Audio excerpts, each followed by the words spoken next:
Good day, everybody. Randy Franklin Smith here, and today we're going to do another one of these awesome anatomy of a hack.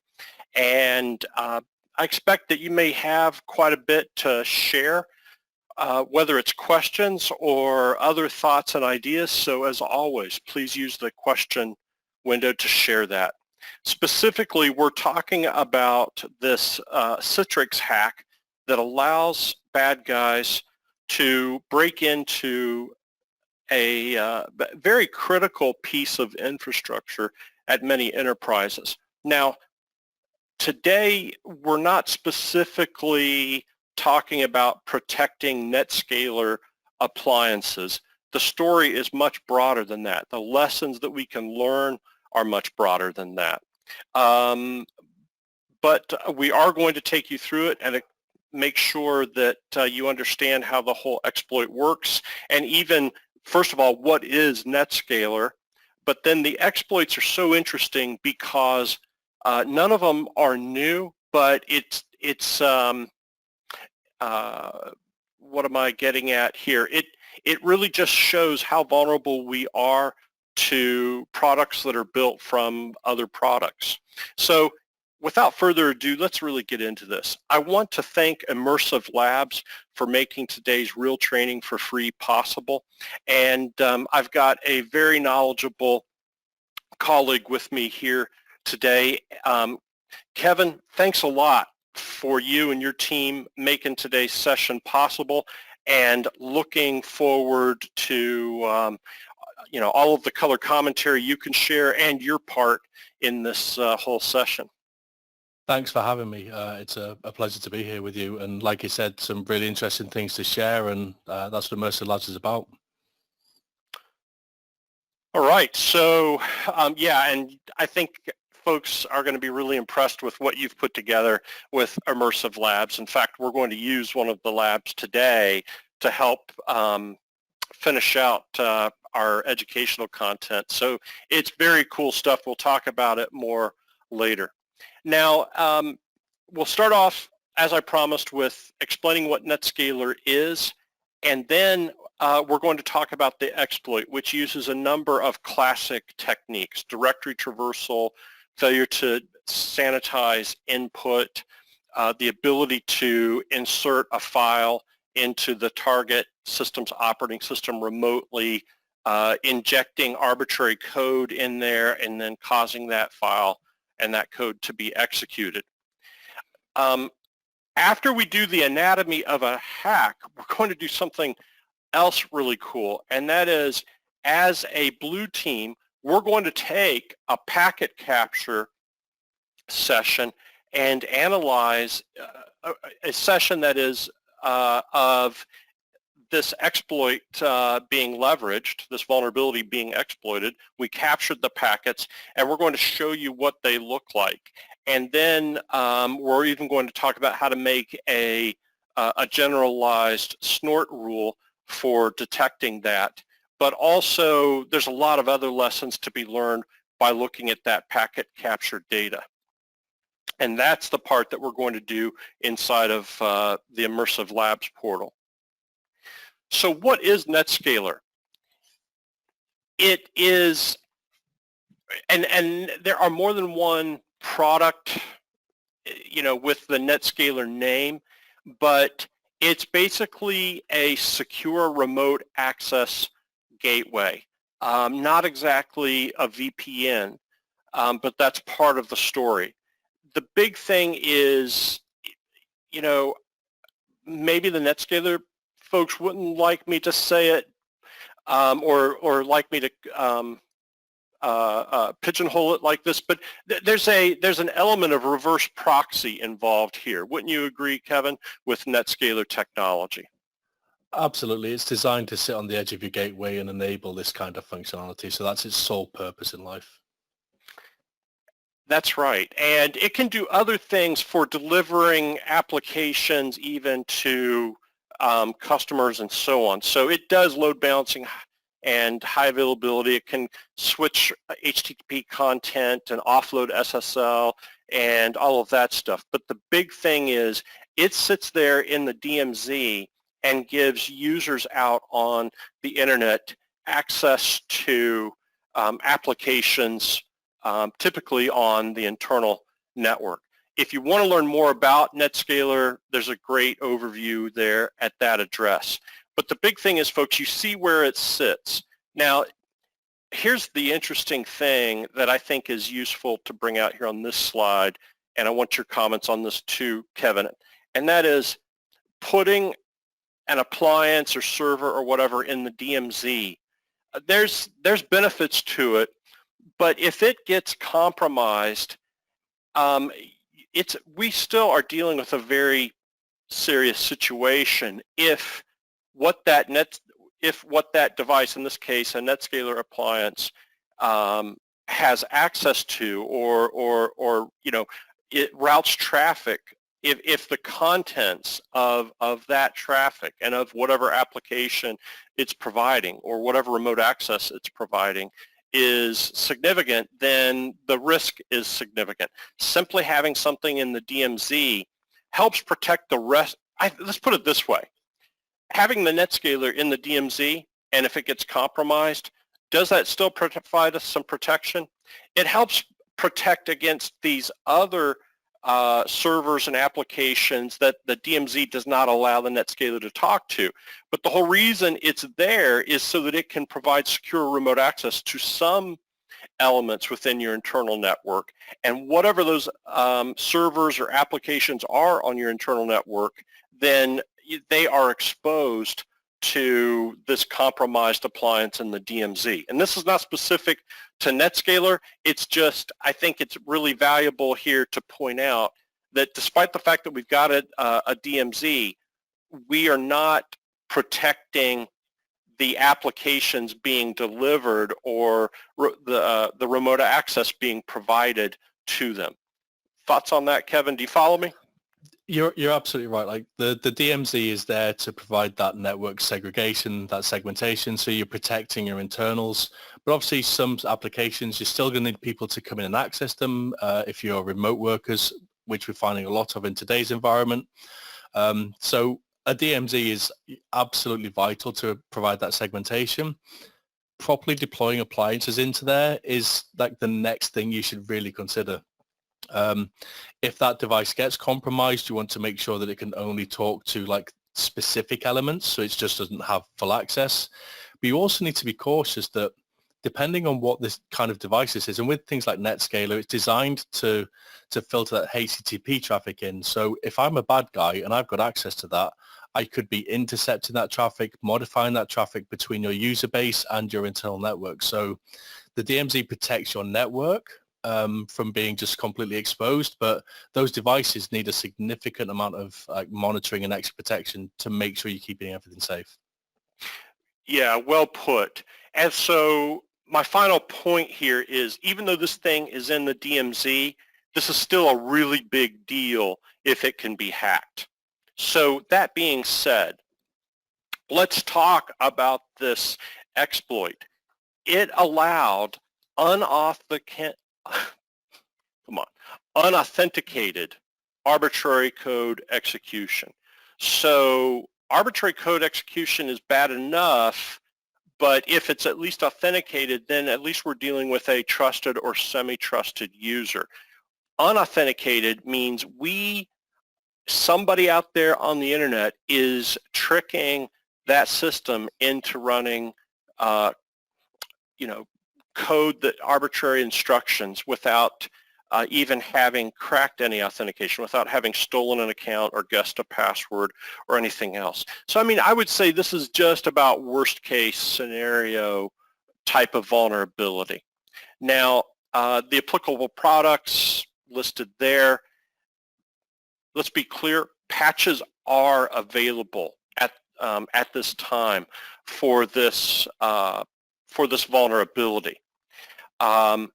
But what we're looking for are the generalized and strategic lessons that we can get from this. And just the life cycle and the timeline of this is instructive.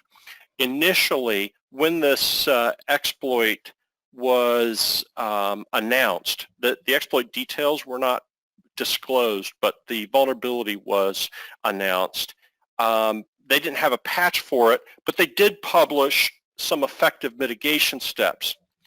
The interesting lesson here, though, is that those mitigation steps revealed valuable information that security researchers and bad guys immediately got to work on in order to figure out the actual exploit. So even when we follow responsible disclosure, even when the community follows responsible disclosure, whether the vendor publishes a patch or in this case mitigation steps, we are just unavoidably revealing valuable information to the bad guys for them to start working on this. Kevin, thoughts on that statement? Again, you're absolutely right. This isn't the first time, and this isn't something specific to Citrix either.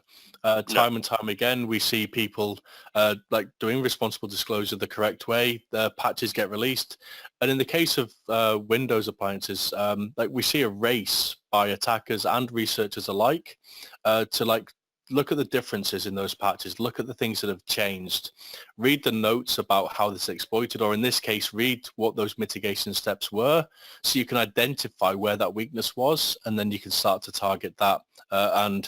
It's typically days between those patches coming out and the attackers having something weaponized. Excellent. So let's look at the mitigation steps. So all we know is, let's pretend we're the bad guy. All we know is Citrix says there's a unauthenticated remote code vulnerability, and the way to fix it is simply this: create some rules that scan for the ... parent directory indicator, and that looks for the VPNs subfolder in HTTP requests in the URL. And if you see either one of those things, send back a 403 response. Okay, so what does that tell us? It tells us a lot, actually. It tells us that Netscaler doesn't do enough sanitizing of input because, and this is the second thing, it's vulnerable to directory traversal. So if we're having to add rules upstream from where HTTP requests get processed and look for /...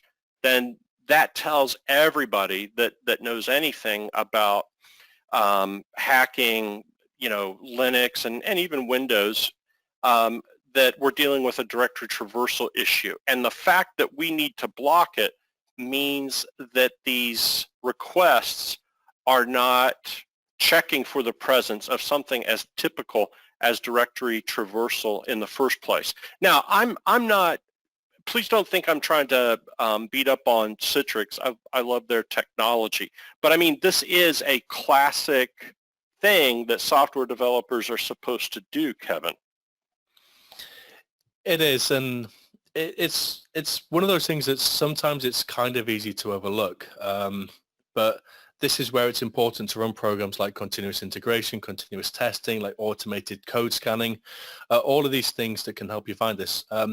There's not a company in the world that doesn't at some point in their life with their products suffer some kind of bug or flaw or vulnerability. Like Google, Amazon, Citrix, they all have it. So it's about making sure that when you find them, when they're reported to you, that you act in the best way possible and learn from those mistakes and reinforce those secure coding methodologies with your development teams. That is true.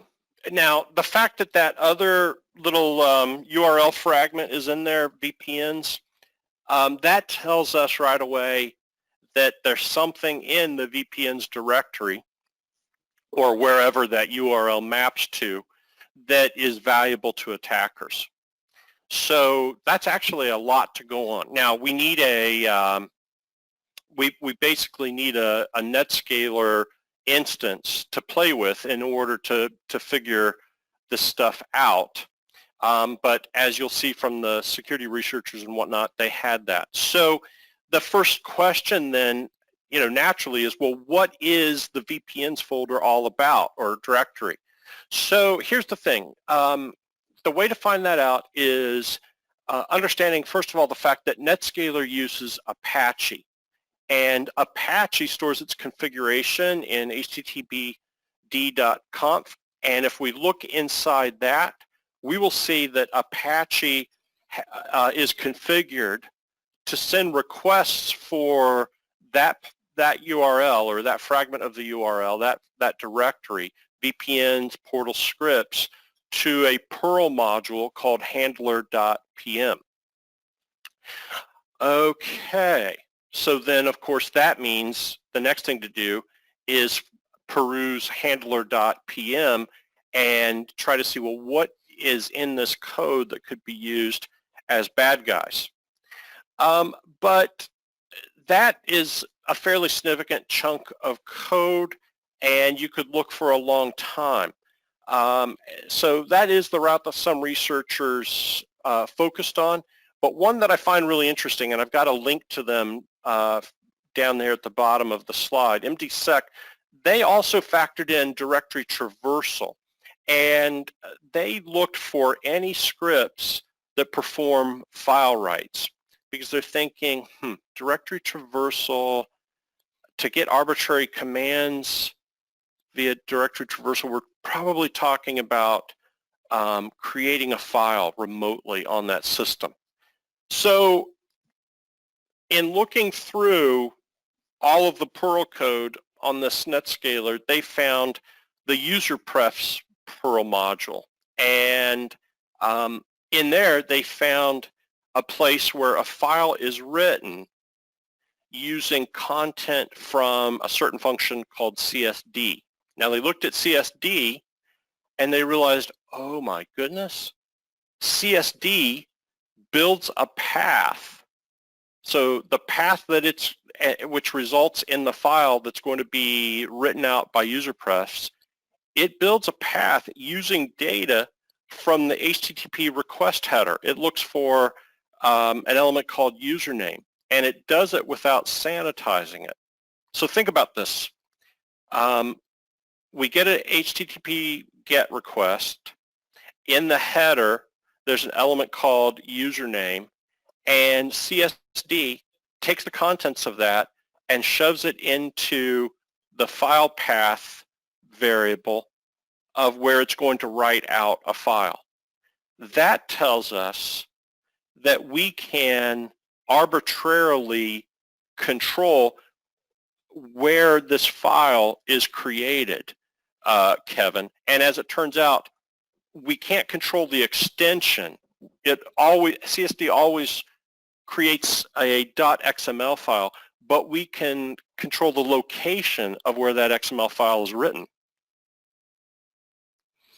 Yeah, and again, this is like you said right at the beginning. None of these techniques are anything new. These are old hat techniques like directory traversal, file write. We see this a lot with things like PHP applications where they're doing file includes where you can't control the extension, but just being able to write a file may be enough if you can get something else further down the chain that's then going to load that file for you. That's right. So at this point, we are just able to shove some data into an XML file, and we're able to determine where that XML file is placed, and we're able to determine a portion of the contents of that file. Okay, so where does that get us? Well, it turns out that this configuration allows files to be parsed by the Perl template toolkit. So the Perl template toolkit is designed as a way mostly for being able to separate static HTML content from the dynamic data that would go in there. And if you want to learn more about it, there's some good examples there. It starts off with just showing how you can make a a template for the general layout of a page on a website and dynamically insert header and footer information. Now, ostensibly, templates don't allow arbitrary Perl commands, but there's ways around it in the Perl template toolkit. And the exploits that we're aware of for this particular vulnerability just happen to use the following one, where in the metadata instructions that you can put into this toolkit, you can actually instantiate a new template, and while doing that, you can specify a block parameter. That block parameter is a chunk of Perl code. And so what we're essentially doing here is creating a template and shoving some arbitrary Perl script instructions into that template file. And then the template is graciously going to run those instructions when you request this template. So, putting it all together, this whole attack is basically done in two well, actually, I think I might have mislabeled that. One of them, I think, is a post. But anyway, it's safe to say this whole exploit is accomplished with two HTTP requests. In the first one, we're making a request to this Perl script, and we are sending in an arbitrary path that tells this Perl script where to generate the XML file, and we are specifying some arbitrary code to go into that file. That results in this new file being created here under Netscaler portal templates, and then we simply request that XML file. That XML file, by virtue of being in this folder, is evaluated with the Perl template toolkit. The Perl template toolkit finds that block of arbitrary Perl commands and runs them. Now, at that point, we're done with this exploit. Basically, what you shove into bad.xml or whatever you name it, that's up to you. Whatever you shove into that, you could almost regard that, Kevin, as a shell script that then, bootstraps the rest of your attack. Absolutely. Once you've got arbitrary code execution, the system is essentially yours. And there's a couple of things you could do here. What most people tend to go for, especially when creating proof of concepts, is something like a reverse shell. So establish a shell session, send that back to you over a port, or it could be something like creating new accounts, adding your SSH key in so you can gain further access. There's a lot of potential there. You're limited only by your permissions available to the whatever operating system you're on. Yeah. And in fact, we're going to show you a PCAP analysis of doing exactly that, opening up a reverse shell when we get into your Immersive Lab portal. Yeah, well, we're going to take a look all the way through this this exploit chain, all the way from the attacker doing its recon, determine whether it's vulnerable, the exploit phase, and then we're going to take a quick dive into some of the post-exploitation that attackers have been using as well. So let's just take this a little step further. Once we have a reverse shell, what might we do here on this Netscaler? Well, the first thing I might do is start feeling my way out. If I'm not trying to be extra quiet, I might start port scanning the internal network to see which addresses and which ports I can communicate with on the internal network. If I'm more crafty, then I would start looking at the policies defined there inside of Netscaler to find out what applications do I deliver, and then I would start looking at the traffic on those applications. I might try to start stealing credentials of remote access users. Kevin, what else? What would you try to do once you've got that reverse shell on a Netscaler? if I'm targeting something like a large organization, then like what I'm going to be going for first is that stealthy recon. So identify I'm in a test environment. Is this the production node? I'm going to start looking for something, first of all, to gain me persistence. Like I've used an exploit to get me in here. I'm going to want to make sure that I can come in like freely anytime I want, something that's low noise. So I'm probably going to create myself or steal the admin account. And then from there, like my first go-tos are look at the policies, look and see if there's traffic I can intercept. And I'm all about leveraging legitimate credentials so I can appear on the inside as a legitimate user.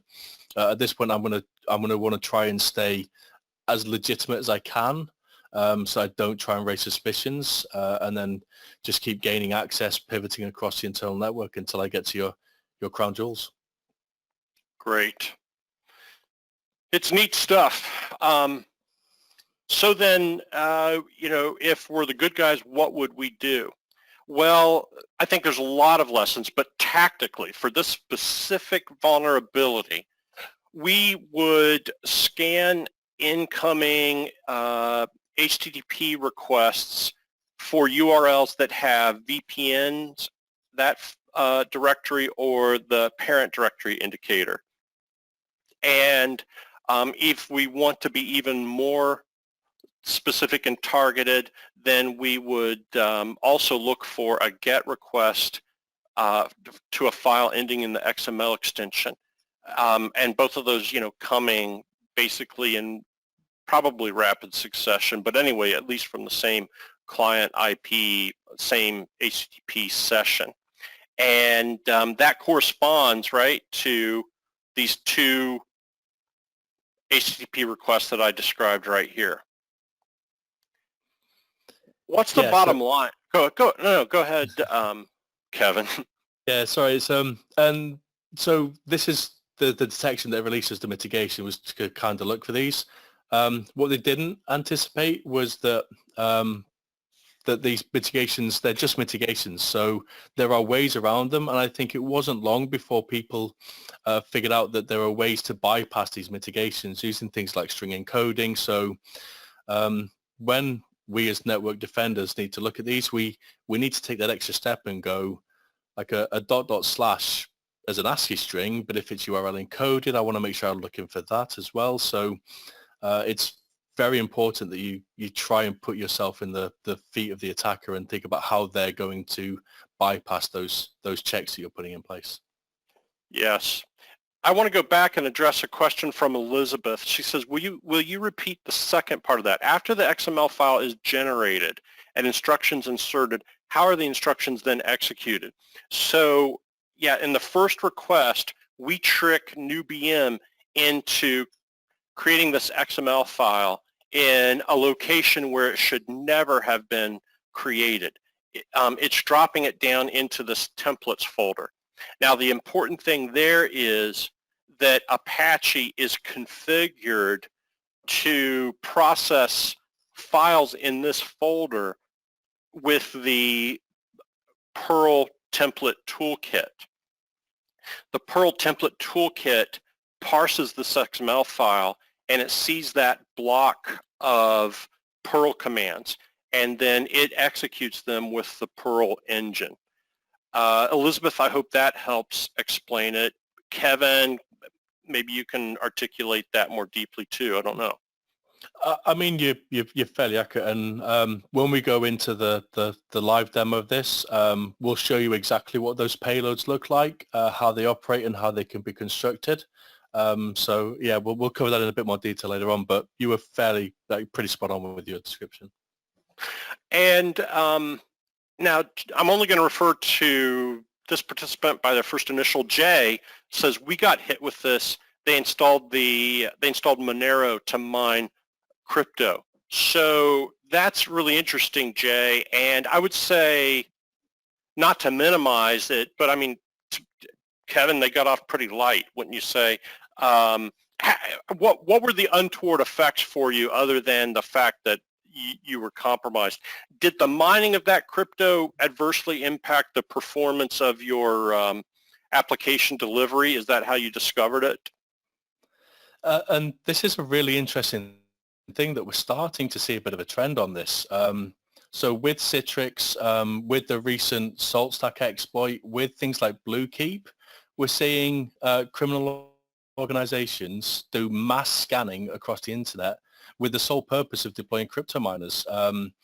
There was some European supercomputers got hit with some exploits, and again, cryptocurrency is what they're deploying. So these attackers have some fairly deep access into some networks, and it's odd that the first thing they go to is deploying cryptocurrency. Yeah. Jay also says they said no, they didn't feel it at all. Discovered it with seeing outgoing Monero traffic on the firewall. So that's great. I mean, that's really a success. He's seeing outgoing Monero tripped my that isn't right thing. And so absolutely. I mean, that's really a success story in terms of a threat hunter. Maybe not whoever's responsible for securing things, but for a threat hunter, that's great. Great job, Kevin. Yeah, and with things like this, so the time between the announcement going out and the exploits and everything being, there was a really small time difference. So it's absolutely things like that. It's looking for those suspicious activities. It's my Netscaler probably shouldn't be talking to a Monero miner, and then from there you pivot into the how did they get in? You start to do that root cause analysis and you start to identify those. So absolutely looking for those kinds of intrusions can lead you back to the root cause, especially when it's something like this where there's a very small time delay between the exploits being published, between patches going live, and then before operators and defenders can get their hands on and start patching. Interesting. Navraz and some of you other folks, Dan and so on, hang in there. We'll come back to some of your other questions because these are good comments. Let's see here. So here's some takeaways before we now dive into the PCAP of an actual attack of using this vulnerability. Everything is built out of something else, and that means we inherit vulnerabilities. So Netscaler is built out of Apache and Perl and the template toolkit, and Python is there. And so if we've got a vulnerability in the template toolkit, then now Netscaler potentially has that vulnerability. And there's no way to avoid that. It's not that they did anything particularly wrong. Every software out there is built of other components. But it just shows how important it is for software developers to follow safe coding practices at every level, because if we had been doing sanitation on input at the Netscaler level, then the bad guy wouldn't have gotten to the point where they could create a file in the templates folder and thus exploit this vulnerability in the template toolkit. And, you know, Python is there. So this is all stuff that allows the attacker to live off the land.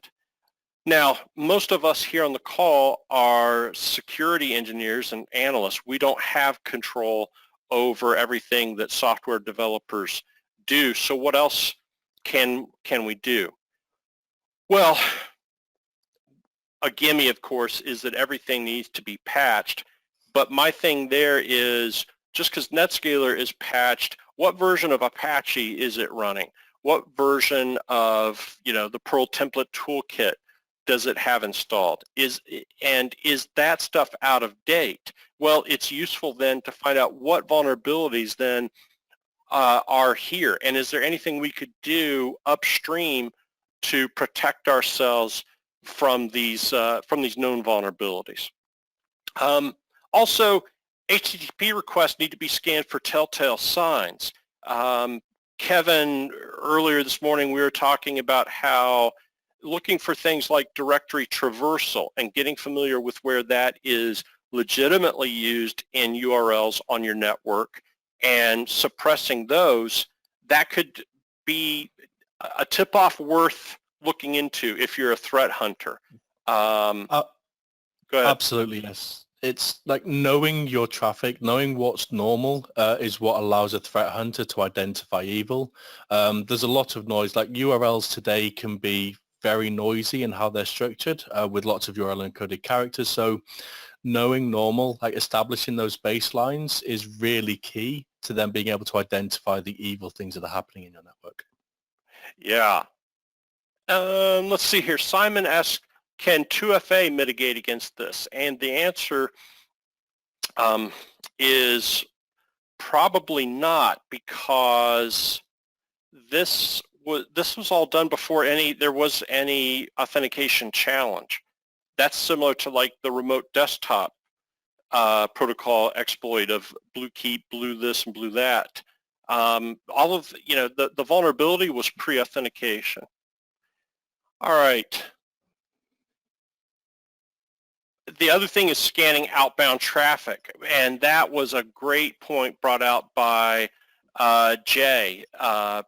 Looking at outbound traffic and why is our server suddenly connecting to this new IP address or this new domain name, or why are we seeing Monero traffic coming out? That's a dead ringer.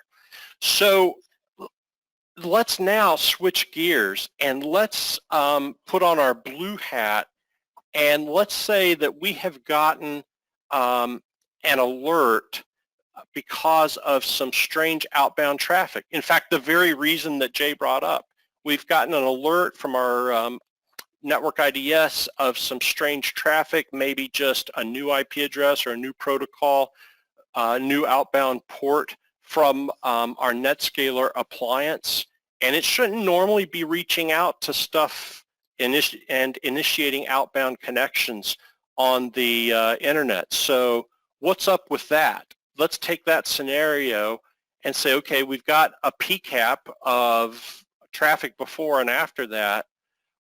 Is there really an attack going on? How could we find out? Yeah, what we're going to take a look at now is we're going to dive into this, and we're going to go through all those stages looking at what is a simulated attack. And for that, we're going to use the Immersive Labs platform, which is the company I work for. So just very briefly, Immersive Labs is, it's all about getting you hands-on. It's about getting you immersed into these kinds of experiences. So what we've got here is we've got a fully virtual desktop delivered via the browser.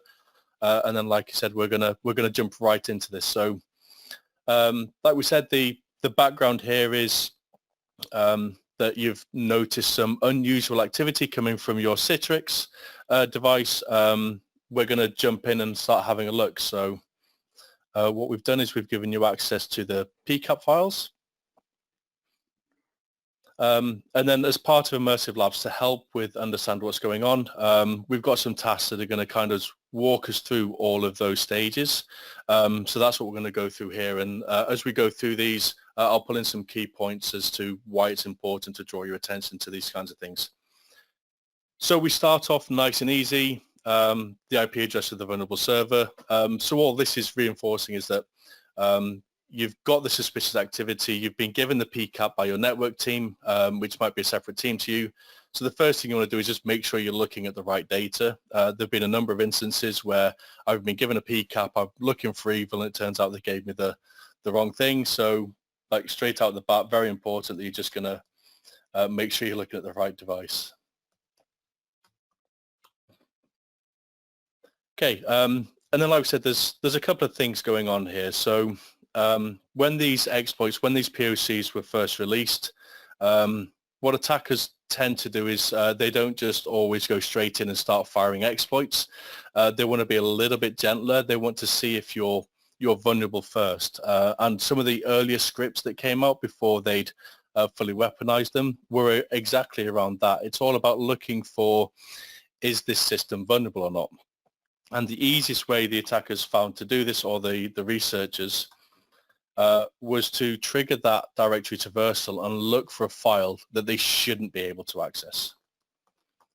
So if we take a look at all the incoming HTTP requests in this, we can see that the first thing that comes in is a request, a GET request for an smb.conf file.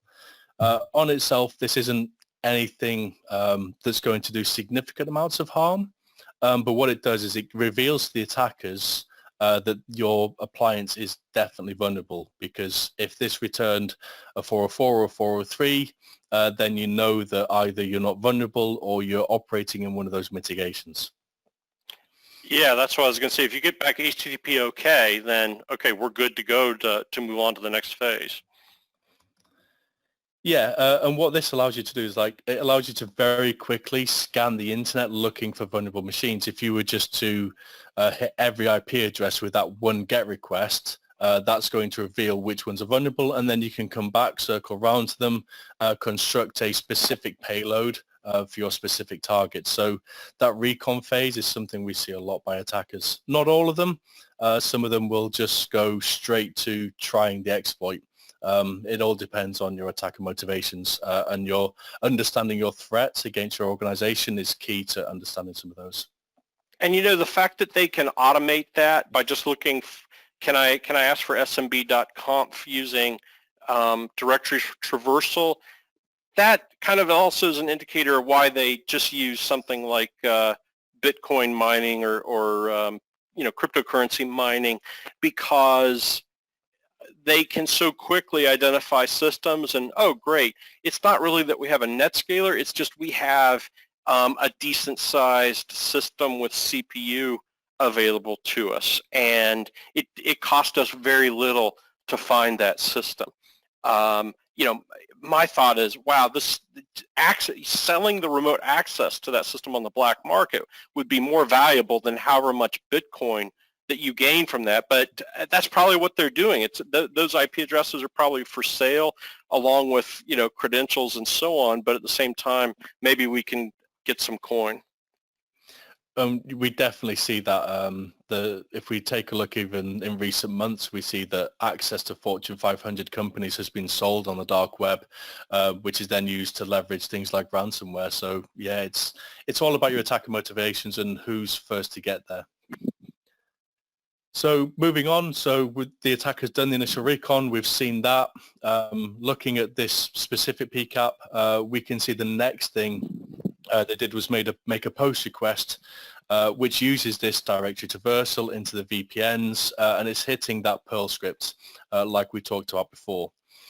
So identifying that this is where we spoke about earlier. It's understanding what kind of traffic is normal for your appliances. This kind of directory traversal with a .pl extension sitting in the URL is kind of uncommon for this kind of traffic that you'd expect to be originating from here. So looking out for those and drawing your attention to those is very important. It helps if I can type. By the way, M is saying, and I think this is because we just have it filtered, is saying we can't see the responses, so we don't see if the target returned a 404 or a 200, but it's safe to assume it returned a 200. Are you going to show us? Yeah, I should be able to. If I can find the right place. Just looking for the HTTP status code. It is a field in Wireshark that you can turn on. I'm just struggling for screen space here, but it is something you can turn on. You would be able to filter by the HTTP response code. Fair enough. Tom asks one thing I thought maybe you'd want to handle. It says, how do you, a normal PCAP has thousands of requests. How do you narrow down, in this case, did you know the bad IP address? But I think the thing you're pointing out is if we look at our URLs, there's a couple ways. First of all, we're saying in this scenario, we were alerted about an outbound connection. But that command and control could, and I think in this case, is a different IP address than the client, isn't it? So how would we have zeroed in on this source here? There's a couple of different ways you could do it, like we spoke about earlier. So in this scenario, I've been told the IP address of the appliance. because that's the thing that generated some suspicious outbound traffic. The other ways you could do it in larger organizations, you can use things like NetFlow, which will show you, it won't give you the detail, but it'll show you who's talking to whom within your network. And you can use things like that to look for like spurious connections or connections that look out of place. And the final thing, which we'll get onto towards the end, is snort rules, like IDSs, IPSs, things of that nature that you can put in on the other side of this. They can draw your attention to odd traffic or suspicious traffic. From there, a lot of this will then come with experience. The more you spend time looking in PCAPs, the more time you spend looking at normal traffic versus abnormal traffic, you'll start to recognize these patterns and be able to filter them much quicker. So there is a balance between knowing where to look for things and then the experience of being able to very quickly filter them out. And this is where we find that balance between technology and people.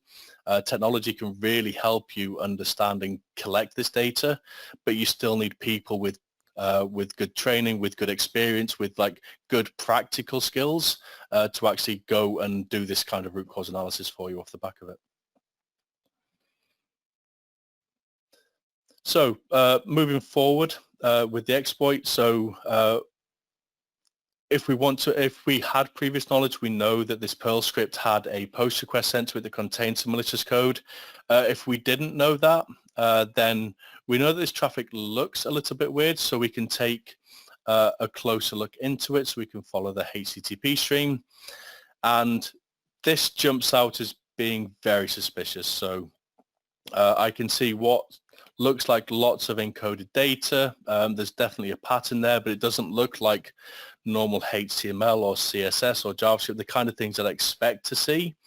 And I can see some very strange kind of descriptions. We know from the exploit methodologies that this template name it's the user-controlled element that allows you to write to the disk. So we know that this is going to the file name. And this is really useful. So if I was to hand this over from a network perspective to a forensics perspective, or somebody who's going to have a look at that disk, if I didn't have the network traffic in full detail, then I could go onto the appliance, I could look for these indicators and recover the files from there. In our circumstances, we have all the data we need in the PCAP file, so we can recover it from there. Very cool. And so this is an answer to your question. James, can you show us the HTTP header username field that populates the malicious XML? Yeah, so that's this one here that I've just highlighted. So that's the username field, and that's the bit that's user controlled. So from the attacker, they can set whatever parameter they want in here, and that's where they've set this random path. And setting a random path means that if they wanted to come back in tomorrow, if they couldn't gain persistence, if they wanted to trigger this exploit time and time again or try different methodologies, being able to change this value to something random means that they're not going to be stepping over themselves every time. And to put this into perspective or into context, what normally is happening with legitimate usage of NetScaler is they have just put their username in here and it creates a user profile or whatever that XML file is supposed to be with their username. And so it's just the whole object of this in a legitimate way is that the system generates an XML file with, if their username is rsmith, it would be rsmith.xml, and that's how the system can find their profile in the future. But the problem is they just shoved this value into that path without checking for things like slashes and parent directories and so on. And so therefore, we're able to force new BM to go put this in a different location, which is what we've specified right there. You have specified that YHF blah, blah, blah file is going to be created in the templates folder. Yeah, and we see that HTTP headers are something that's often overlooked.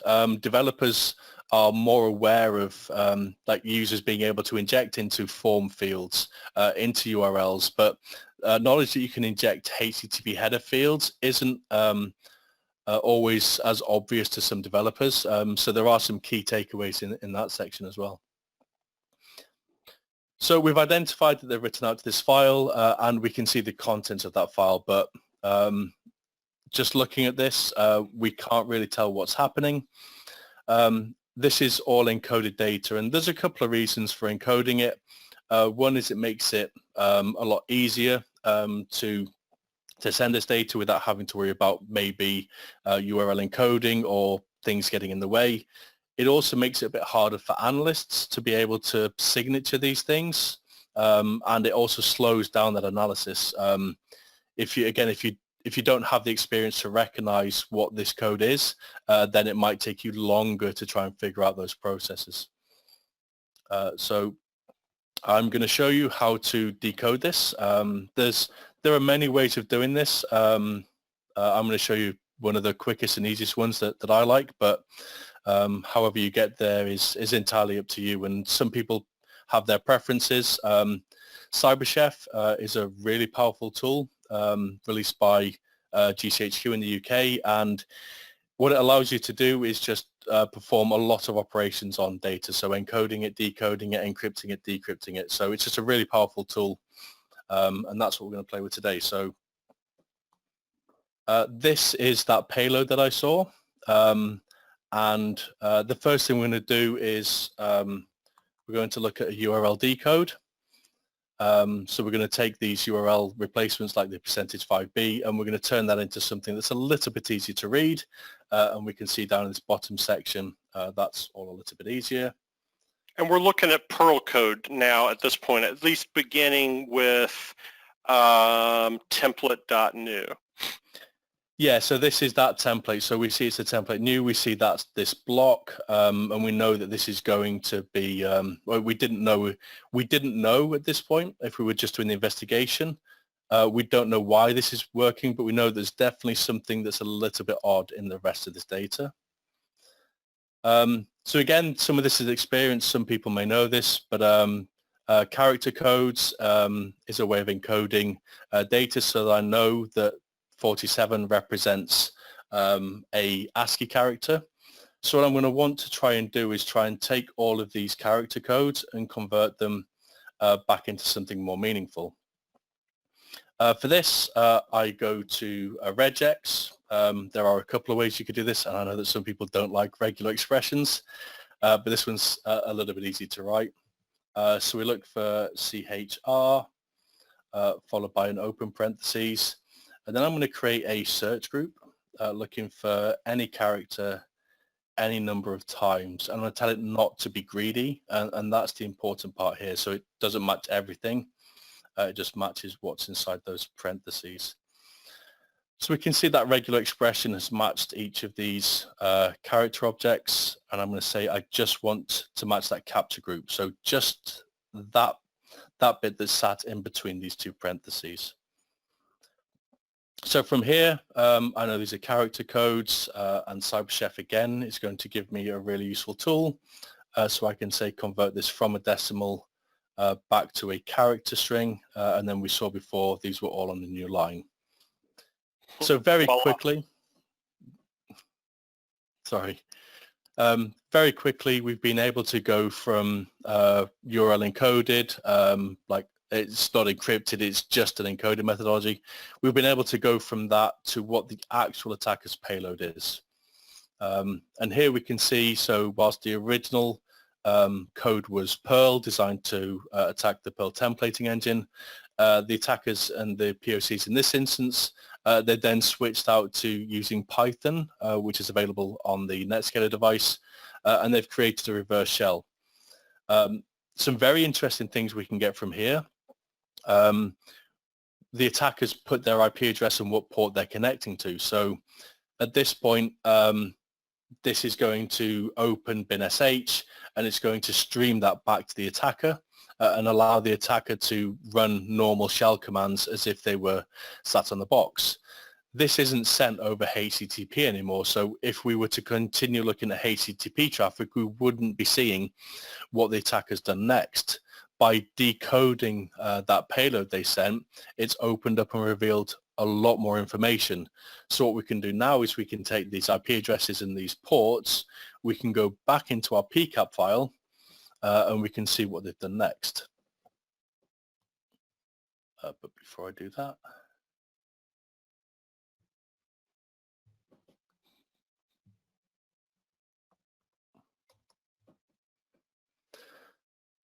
and that's these questions are designed to make sure you've decoded the payload. So those are the information we've decoded from the payload. So we know the attacker's IP and we know the port. So what we're going to go looking for is, we know the attacker switched from HTTP. The use of port 443, they're not using HTTPS here, they're just trying to hide themselves. So that if you are doing things like looking for suspicious activity, maybe outbound HTTPS isn't going to raise your suspicions. For us, it is, and again, there's a couple of ways you could do this. You could filter on port 443, you could look for commands for the purposes of time.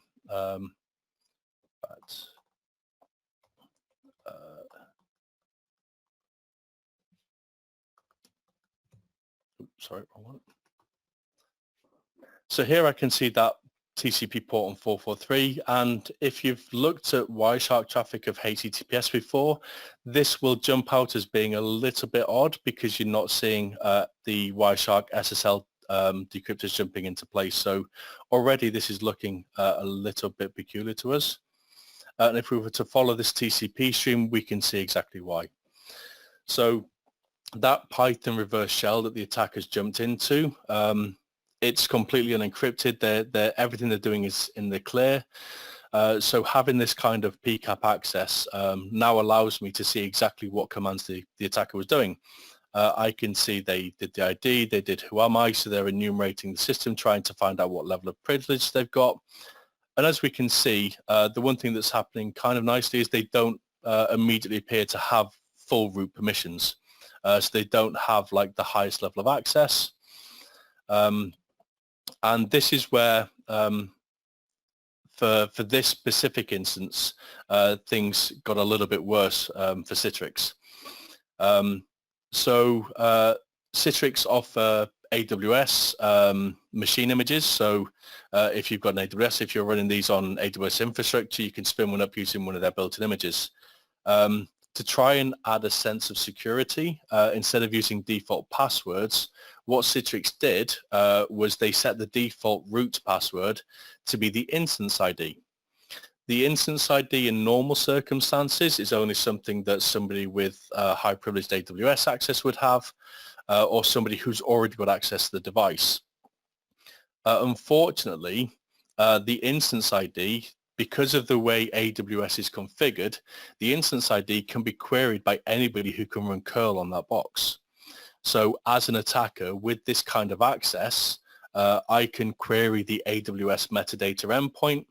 I can get that instance ID, and if the admins or whoever's operated this hasn't changed that password, which you're not prompted to do at any point, then actually I can take this and I can test this, and this would actually give me the root password to be able to log in as the NS root account, and from there I've got full access into this device. So it really goes to show that it's not just important to assume that things like this are safe, like that random password that AWS gave you. Just because it's secure for you doesn't mean that it might not be exploited further down the chain. And Kevin, I just wanted to say this metadata service with AWS is something that's come up more than once. For those of you that were with me for looking at the Capital One AWS hack, it featured in there prominently too. And it just goes to show that, once you're able to run arbitrary code on a system, then sky's the limit oftentimes. It's just a matter of understanding your environment.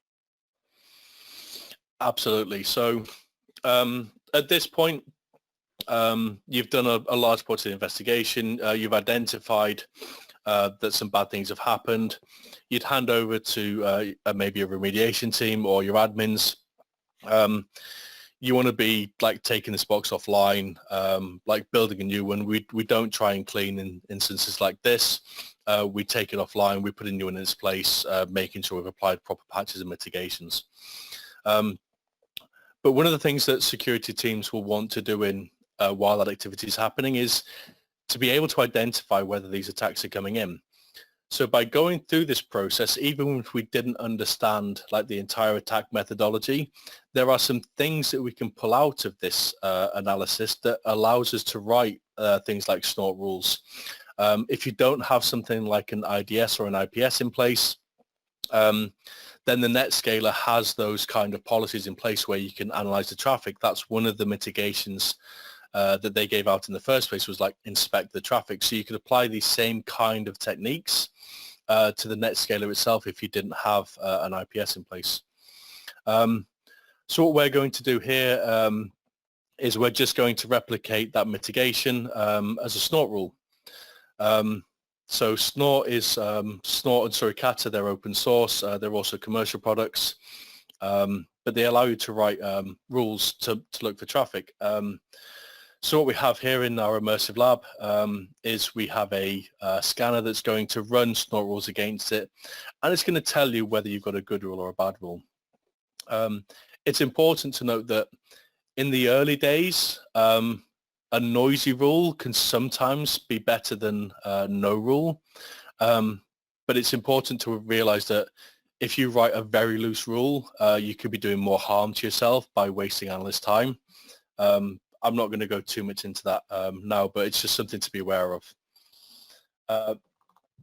So from our analysis, we know that we want to be looking for directory traversal. That's definitely something that we're going to want to have. And we also want to be looking for that VPNs directory. And if we see a combination of those things, then we know that we've got the potential, at least, for bad traffic. And as you can see in this instance, I've created that rule and I've successfully matched the packets that have gone against it. The scanning engine we've built here is smarter to tell you whether you've gone too strong or too weak. You can improve these rules. I don't want to get into a heavy Snort lesson, but Snort has HTTP processes, so you can apply some of that context. So say, look for a GET request followed by look for a POST request followed by a GET request. Look for these things only in HTTP or I strings. You can constrain the ports and things of that nature as well. So you can really tighten these rules up. But again, you want to be careful not to tighten the rules up so much that you end up missing potentially bad traffic as well.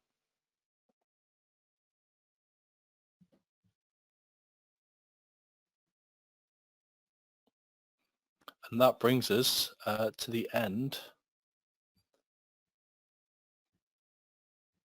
of the practical. I had a lot of fun doing this lab, by the way. As we've talked about, I wasn't that familiar with CyberChef, wasn't familiar with it, and I saw that it was Perl code, and so I just copied and pasted out the print to a Perl execution page where you can type in, paste in a little snatch of Perl, and that's how I personally decoded it. And that's what I like about your lab is you can take different routes to the intermediate goals and still use your respective skills and whatnot and still progress through it. It's not like, okay, click on this, then click on that. It's very goal oriented. Absolutely.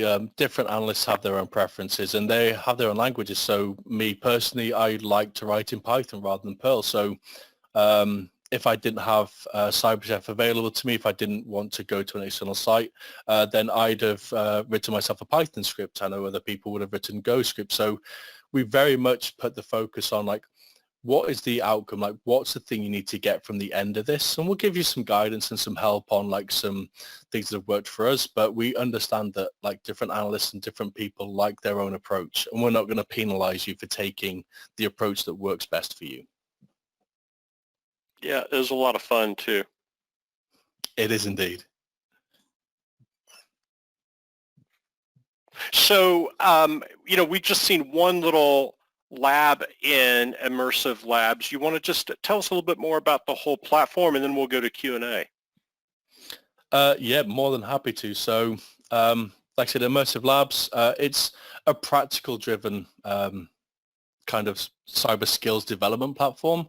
Like I said, we focus on the skills and getting the right skills and the right things to the right people. We mentioned it before, like technology can get you so far. From there, it's your humans, your people that are going to be able to bring you these skills. And we cover a wide variety of things. So we have content from end user training, like how do you identify a phishing email, which is more akin to like standard end user training, but with an immersive twist to it to make it feel a bit more engaging, all the way through to the latest and greatest threats. So as we saw there, when the Citrix exploits and vulnerabilities came out, within a couple of days of those exploits landing, we jumped into the same thing, and we built both the blue team and the red team. As a network defender, I found it was always really useful to understand those attacker methodologies so that I could spot them. So we made sure that we would build a thing for your red team as well. So here you can see the offensive side of this. So we give you a vulnerable Citrix server, we give you a Kali instance, all contained so you can't do any harm to the real internet or to your own infrastructure if that's where you typically tended to test this. So getting those real threats in front of people, in front of security teams straight away is one of the key drivers. But we also cover the whole gambit. So if I jump into our tools section, so we were talking about snort before. So we have a series on how do you create snort rules for things like HTTP or SMTP, taking you through those basics. And again, this isn't video learning. This is all practical skills. So when you jump into the snort lab, we're going to spin up a real environment for you. We're going to drop you into it so you can have a good play with it. And then the last thing is for those developers. We talked about how this was a flaw in the developers side as well as some other issues. So if you're a developer, we have some labs, again, all practical, all hands-on stuff that will let you play with those kind of vulnerabilities. But as a developer, we're going to take you on a journey with how you identify using some code scanners and how you remediate those without breaking functionality. So like I said, Immersive Labs, we have a full gambit of skills. So how about some questions, Kevin? Sure. TK asks, do we have access to the PCAP file or the Immersive Lab? And so that's easy. Just go to light.immersive labs and anybody right now can play with this lab, right? Yeah, both the offensive and the defensive labs, I believe, are available in our light mode, which is not our commercial platform, but they are available there, and they'll be there for a limited time, so I'd jump on them while you can. We provide the PCAPs in there. Unfortunately, we can't provide them outside of that environment. But like I said, they're in light mode, so you can go in and you can play and practice all those techniques that we've just gone through. Now, let's see here. Next, Corey says, we had a couple people asking some real specifics, Kevin. Corey says, so was that cat instance ID piped into curl like this? And you're an organizer. He's close to the bottom of the list. I don't know if you can see Corey's question there. I'm just looking for it. It's not practical for me to read out the whole thing. Okay, I'm with you. Yeah, so what it actually was is, so it was the curl HTTP curl 169.254.169.254, the metadata IP, that returned the instance ID. The cat just above that you may have seen in there was Citrix actually write the instance ID out to a file as well. So what you actually saw me do there was I catted the file as well as reading it from the curl. Omar is not familiar with CyberChef. He wants to know, is this a purchase-only product from Immersive Labs? No, CyberChef is completely open source. It's a free tool released by GCHQ in the UK security services. They publish it on their GitHub as an open source. You can either run it from GitHub or you can download it locally and run it from a local instance. We also have an instance that we run for our users on cyberchef.immersivelabs.online. But it's absolutely open source. Okay. Simon, going back to the exploit, the Citrix exploit, is this attack effective against Netscaler using LDAP authentication? And I don't think, so my understanding of this is that this is pre-authentication, but so regardless of what kind of authentication you're using, if it is indeed pre-authentication, it doesn't matter. But Kevin, maybe you know more about it. You're absolutely right. So this isn't targeting the Citrix appliance with its authentication. This is looking at a couple of stacked vulnerabilities in the way it exposes HTTP. So no authentication, no 2FA would have been able to protect you in this instance. Blocking those ports, limiting those ports to IP access, those would have helped, but authentication, this is, like I said, this is all pre-auth. So Varun asks, would all this data normally not be encrypted over the network? So if they were using HTTPS, then you would need an HTTPS decryption element in stream here. And actually that is something that Citrix does, and relevant to that, Dan points out that these HTTPS entries were also visible in the HTTP access.log log file on the Netscalers. So just because the packets are encrypted on the wire does not preclude you from monitoring for this kind of thing.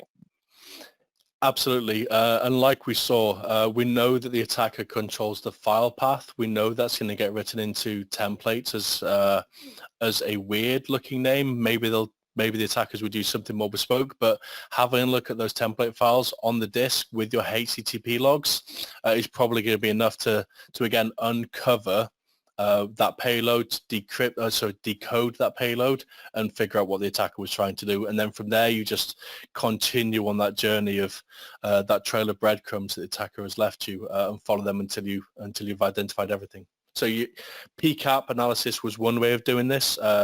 Disk-based forensics is absolutely another way. Tom points out that many times the bad IP address comes from AWS and that causes all sorts of issues, and that ties into what you're talking about with following the breadcrumb trail. Absolutely, yeah.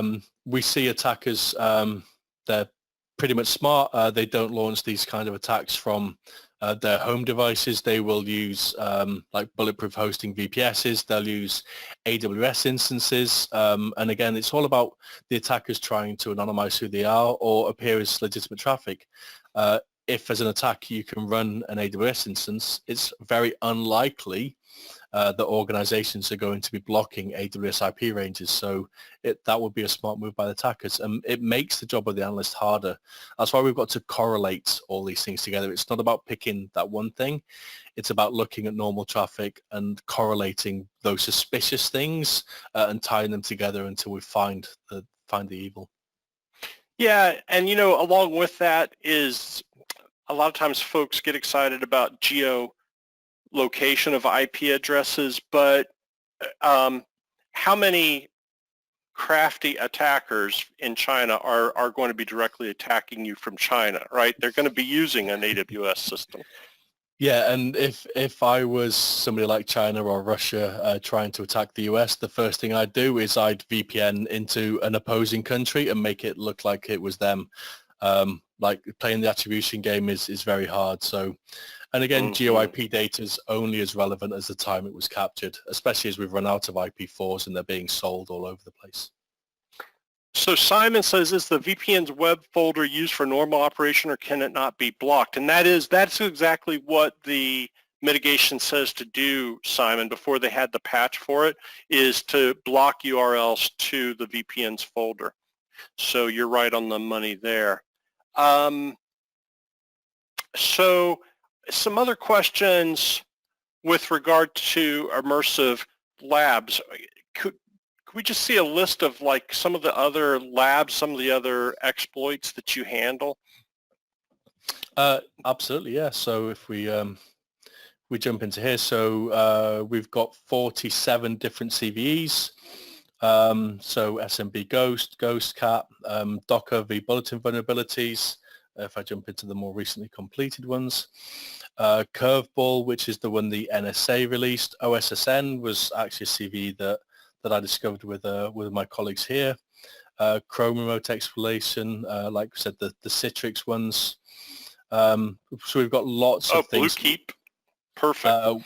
We've got Bluekeep in there, and again, so we did that same kind of methodology. So how do you exploit it as a pen tester, understanding what the attacker works, and then as a defender, how can you like protect yourselves and your companies by understanding how this traffic looks, so you can do kinds of things. So and then our latest one, so SaltStack, which had again an unauthenticated remote code execution, was in the news a couple of weeks ago. I think F-Secure did the initial announcement, and that was a very similar process. So F-Secure said, this is vulnerable, here's loosely how it's worked, we're not going to release any POCs, patches are out. And then it was less than 24 hours before the attackers had gone, they'd looked at those open source patches, they'd done the diff on them, and then had identified exactly where that exploit lay and built the POC or built the exploits. And again, that one, crypto mining, was the first thing we saw within about 8 hours, within about 12 hours of the F-Secure announcement coming out, we saw attackers leveraging cryptocurrency. Susan just wonders, what does the red side of the Citrix lab look like that we were just showing the blue side of?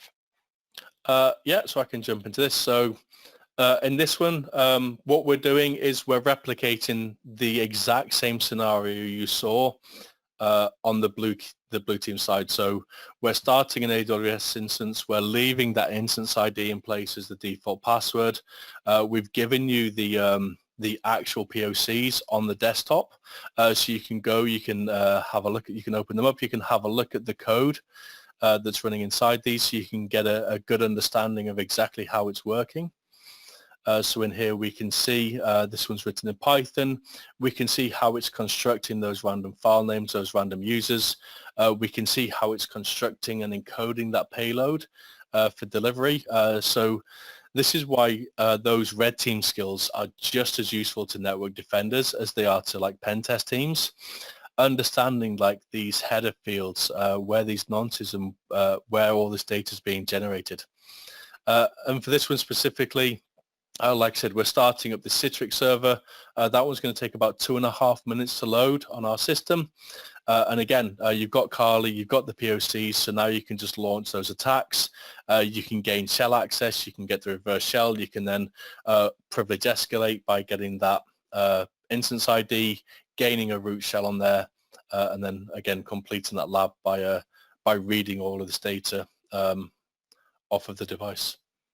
What I love about this is the amount of practical hacking and investigation experience I can get in a short period of time without having to set up all the infrastructure. I didn't have to spin up a NetScaler appliance in AWS and set up a packet capture on the virtual network and so on and so on and so on. Plus being able to see both sides of the very same exploit, the red and the blue side, just gives me this 360 view of the whole exploit and everything involved in it. It's really fun, and so we've we've got a great engineering team that build the platform that enable us to spin up like this kind of environment, deliver it through the browser. And then we've got an entire team whose job day to day is to look for these kinds of vulnerabilities, look for these skills and techniques that people need, and to build these practical environments that our users can come and get to. It's a great place to work. I love it every day. Arcadius asks, does each lab has solution available? I'm not sure exactly what you mean, Arcadius. Go ahead. You can take it, Kevin. It's your stuff. So like one of the things that we try to do at Immersive Labs is this is very challenge-based learning. So we give you just enough information to get you going on the right path. We'll link to other labs we have that might teach other tools and techniques. So we're kind of somewhere between like classroom learning takes you through like every step, every click, where to click, what to type. Some other training platforms are very much the like just try harder, just go and do it. We try to find that middle ground of we want you to challenge yourself. We want you to learn by doing, but we want to avoid the frustration of not being anything. So there's no hints, there's no tips, there's guidance. You can get support from your fellow colleagues who may have already completed this, but it's very much a challenge-based learning with enough direction to keep you going in the right place, like to keep you driving. And we always find that if you enable people to learn in their own way, at their own pace, with the tools and techniques they like, that typically ends up with more retention of knowledge.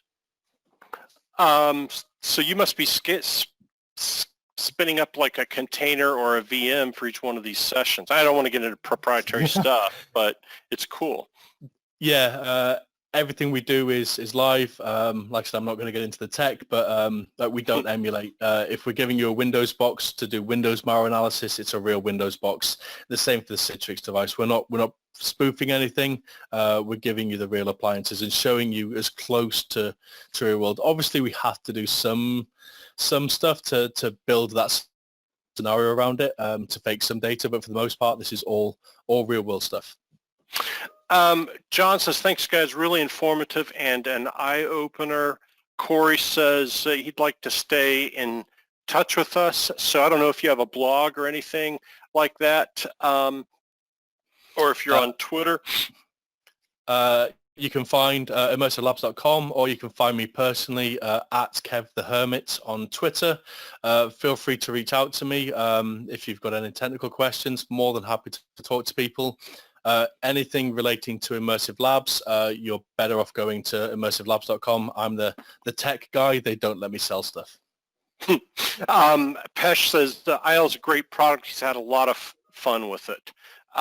So thank you. Thank you, everybody, for spending time with us. Hope it was valuable to you. We're getting a lot of comments that it was, and that makes me really happy.